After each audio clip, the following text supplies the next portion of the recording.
নমস্কার, আরও একটা গুরুত্বপূর্ণ আপডেট নিয়ে চলে এলাম। খুব গুরুত্বপূর্ণ ভিডিও। চ্যানেলে ফার্স্ট টাইমে থাকলে চ্যানেলটাকে সাবস্ক্রাইব করে বেল আইকনটা টিপে রাখতে হবে লেটেস্ট গুরুত্বপূর্ণ আপডেট পাওয়ার জন্য। স্টেপ টু স্টেপ আজকের আপডেটটি আমাদের সামনে তুলে ধরছি। আজকে কথা বলবো অঙ্গনওয়াড়ি কর্মীদের নিয়ে। রবিবার কেন্দ্র খোলা থাকবে অঙ্গনওয়াড়ি কর্মীদের। একটা বিজ্ঞপ্তি জারি করেছে, সবাইকে আসতে হবে। কি আপডেট উঠে আসছে আজকের এই ভিডিওতে বিস্তারিতভাবে ব্যাখ্যা করব। চ্যানেলে ফার্স্ট টাইমে থাকলে চ্যানেলটাকে সাবস্ক্রাইব করে বেল আইকনটা টিপে রাখতে হবে লেটেস্ট গুরুত্বপূর্ণ আপডেট পাওয়ার জন্য।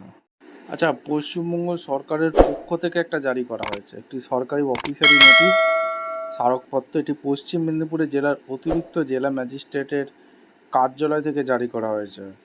আচ্ছা, মেমো নাম্বার এখানে দেওয়া আছে।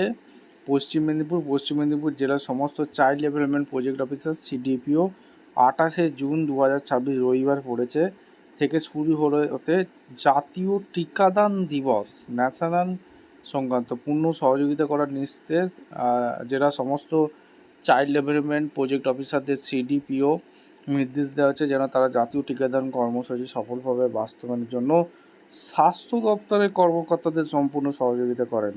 অঙ্গনওয়াড়ি কেন্দ্র খোলা রাখা হবে। আগামী 28শে জুন 2026 রবিবার পড়েছে। জেলার সমস্ত অঙ্গনওয়াড়ি কেন্দ্র খোলা রাখার নির্দেশ দেওয়া হয়েছে। গরম রান্না করা খাবার HCM ওই নির্দিষ্ট দিনে অনুমোদিত SNP মেনু চার্ট অনুযায়ী সমস্ত উপভোক্তাদের বেনিফিশিয়ারি যেন গরম রান্না করা খাবার পরিবেশন করা তার নিশ্চিত করতে বলা হয়েছে। এখানে এই নোটিশের অনুলিপি এখানে সমস্ত কিছু দেওয়া আছে। আপনাদের মতামত অবশ্যই কমেন্ট করে জানাবেন। দেখা হচ্ছে কোনো পরবর্তী ভিডিও। ধন্যবাদ।